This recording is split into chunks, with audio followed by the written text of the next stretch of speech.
Bonjour, salut, c'est Superfan, comment ça va ?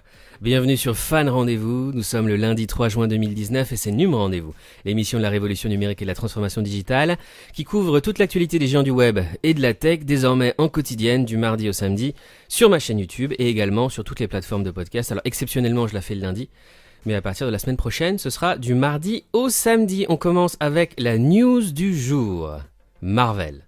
Les séries Disney+ seront bien liées au MCU, on a eu la confirmation, c'est officiel. Tout ce qui se passera dans les séries disponibles en streaming sur la nouvelle plateforme Disney+, qui va arriver là au mois de novembre 2019, toutes les séries, tout ce qui va se passer dans ces séries, eh bien, auront un impact sur les films Marvel, sur le film du Marvel Cinematic Universe et vice-versa. Loki, Falcon ou encore le Winter Soldier, le soldat de l'hiver, vont donc pouvoir continuer à impacter le reste du MCU. Il y aura une unification, une continuité entre les différents univers, séries et films. Alors évidemment, Disney fait ça pour que les gens s'abonnent à Disney+, puisque si tu ne regardes pas les séries sur Disney+, tu vas manquer plein de choses et tu pourrais ne pas comprendre ce qui se passe dans les films, les futurs films Avengers, par exemple au cinéma. Autre news très importante du jour, alors samedi, je t'ai parlé d'un scoop comme quoi le département de la justice américain, le ministère de la justice américain, préparait une enquête, une investigation anti-monopole, antitrust contre Google. C'était une révélation du Wall Street Journal. Et bien maintenant, on sait autre chose, c'est que les régulateurs américains se sont répartis le contrôle, la surveillance d'Amazon et de Google, puisque ce sera la FTC, la Federal Trade Commission, qui sera en charge de la surveillance d'Amazon et le département de la justice qui sera en charge de Google. Des enquêtes sont apparemment en cours qui pourraient mener peut-être à des actions régulatoires, à des régulations ces prochains mois de ces géants du web, et donc les régulateurs américains en fait marchent sur les pas des régulateurs européens. Il pourrait se passer en fait aux États-Unis ce qui s'est passé en Europe, c'est-à-dire des sanctions très élevées contre les géants du web pour abus de position dominante ou monopole. Dans le reste de l'actualité, Google travaillerait actuellement sur un nouveau produit mystérieux. Google serait en train de travailler sur un nouveau produit dont le nom de modèle se rapproche de celui utilisé pour les Google Home. Donc ce serait soit une nouvelle Google Home, enceinte connectée, soit un Google Nest Hub.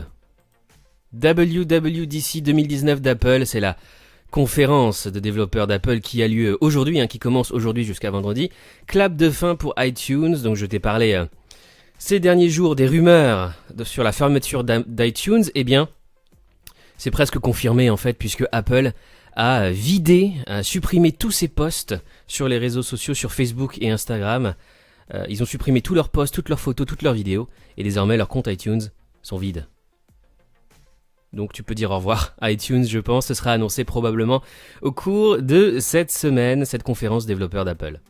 Apple, bonne nouvelle, limiterait le pistage des applications tierces destinées aux enfants. Tu sais que je suis très attaché au respect de la vie privée et à comment nos données personnelles sont utilisées. Eh bien, selon le Wall Street Journal, la firme à la pomme profiterait de la Worldwide Developers Conference pour restreindre le suivi à des fins publicitaires dans les applications destinées aux enfants. Je t'ai parlé du marché de la SVOD en Europe ces derniers jours, samedi je crois, qui cartonnait, le marché de la SVOD qui est en pleine explosion, et le marché de la vidéo numérique en général. Eh bien, Netflix et Amazon écrasent le marché britannique de la SVOD qui dépasse 13 millions d'abonnés, on a des chiffres. Je t'ai révélé aussi samedi que Netflix avait augmenté ses tarifs au Royaume-Uni après ses augmentations de tarifs aux États-Unis.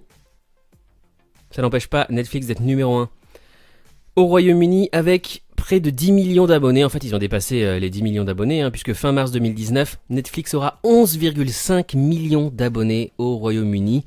Netflix qui a dépassé la chaîne payante historique, culte, Sky, au Royaume-Uni, puisque Sky, c'était 9,6 millions d'abonnés pour la chaîne payante. Donc là, tu vois que Netflix a plus de 10 millions d'abonnés, plus de 693 millions de pounds de revenus, et Amazon est proche, juste derrière, avec près de 8 millions d'abonnés, Amazon Prime. C'est intéressant d'étudier les marchés britanniques et américains parce que souvent ça préfigure de ce qui va se passer dans le reste de l'Europe et notamment en France. Donc de voir Amazon aussi haut au Royaume-Uni et aux États-Unis, ça montre que Amazon Prime pourrait aussi faire un carton ces prochaines années en France. Autre news tech du jour. Le gouvernement américain, décision de l'administration Trump, va désormais exiger les informations sur les comptes sur les réseaux sociaux pour toute demande de visa. Alors les Français ne seront pas concernés puisque nous on peut je crois seulement remplir un formulaire ESTA, ça prend quelques minutes, un formulaire en ligne pour voyager aux États-Unis, mais il y a des millions de touristes qui seront concernés tous les ans à chaque demande de visa. Ils devront déclarer leur compte Facebook, leur compte Instagram, Twitter, etc. Ces 5 dernières années, toutes leurs informations, réseaux sociaux, ces 5 dernières années. Donc fais très attention à ce que tu postes sur Internet, puisque c'est pour l'instant une demande pour 15 millions, je crois, de touristes. Peut-être que ça pourrait aussi arriver pour les Français, pour les citoyens français. Autre news, j'en parle souvent dans cette émission, c'est peut-être une intelligence artificielle qui a imaginé le dernier film que vous avez vu. L'intelligence artificielle prend peu à peu ses quartiers partout, y compris dans le monde du cinéma. On nous parle là de 2 startups, notamment Cinélétique et Scriptbook, une startup belge qui garantit le succès à la simple lecture du script par une IA.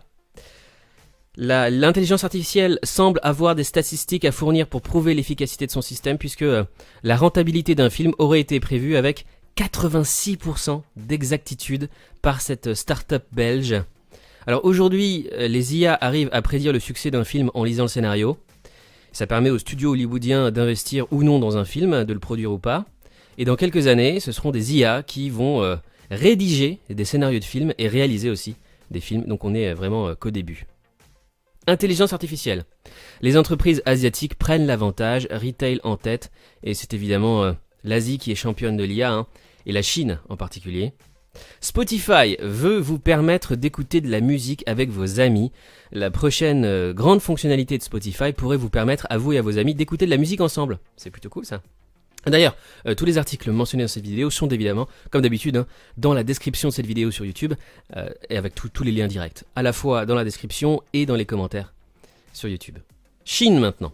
Trump contre Huawei. Je vous avais dit que je vous tiendrai au courant de ce dossier très très chaud. Le géant chinois invoque l'anticonstitutionnalité pour se défendre contre le gouvernement américain. Dans l'impasse, et ça c'est une nouvelle qu'on a appris récemment, Huawei ralentit sa production et la Chine met la pression sur les États-Unis. Huawei en fait est en train de revoir son objectif d'être numéro 1 mondial du marché des smartphones d'ici la fin 2020. Apparemment ils sont en train de revoir leurs objectifs à cause du ban américain. La question du jour qui concerne aussi la Chine, puisque tu le sais, les géants du web américains pratiquent souvent la censure.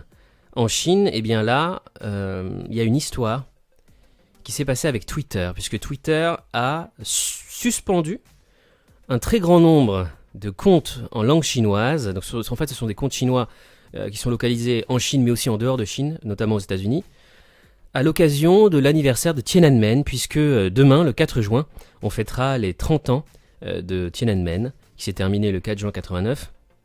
Et à cette occasion, Twitter aurait supprimé ou suspendu de très nombreux comptes critiques envers le gouvernement chinois. Alors Twitter s'est excusé et a parlé d'une erreur.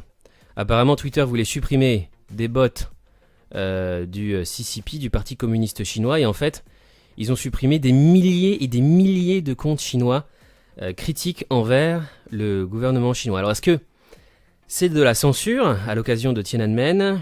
Ou est-ce que Twitter a vraiment commis cette erreur ?